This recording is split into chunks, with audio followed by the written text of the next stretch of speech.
नमस्कार मित्रांनो, डेली व्हिडिओजवर तुमचे सहर्ष स्वागत आहे. बघा, आज बऱ्याच दिवसांनी व्हिडिओ टाकलेला आहे, तर तुम्ही नक्की बघा. आवडला तर लाईक करा, सबस्क्राईब करा. ही समोर दिसतात बघा, ही तुतीची झाडे आहेत आणि आम्ही ह्याच्यावर कांड्या लावल्या आहेत. बघा, खाली ठिबक पण केलेलं आहे.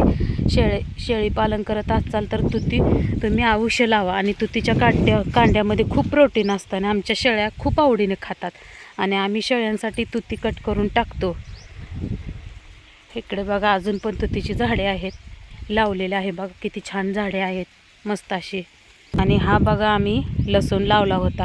पहिल्या व्हिडिओमध्ये बघितलं होतं बघा, लसूण किती छोटा होता आणि आता बघा लसूण आमचा खुरपून झालेला आहे. आता पाणी देऊन झालेला आहे. बघा, हा गोळी खत टाकल्यामुळे लसूण किती छान उगवला आहे. आणि ह्याची पात तर बघा किती मोठी लांबदार आलेली आहे. आणि पुढे चला, ही देशी मका आहे बघा, लाल बियापासून बनलेली. आणि ही मका आता कुठे तर आढळते, जास्त करून आढळत नाही. आणि जास्त करून शेतकरी ह्या मका ही लावत नाहीत.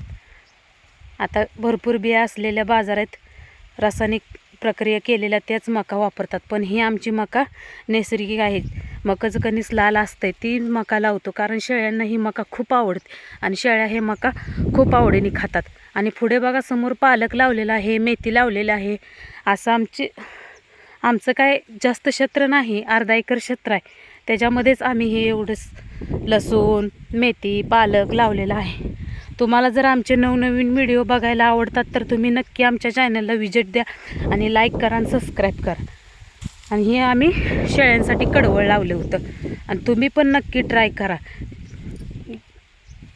तुम्ही पण नक्की देशी मका लावा. आणि ती शेळीपालनात देशी मका लावलेली खायला शेळ्यांना खूप चांगले असते आणि ह्याचं कणीस पण खूप मक्याचं खूप छान असते आणि आरोग्याला खूप फायदेशीर असते. तुम्हाला आमचा व्हिडिओ कसा वाटला नक्की कमेंटमध्ये सांगा.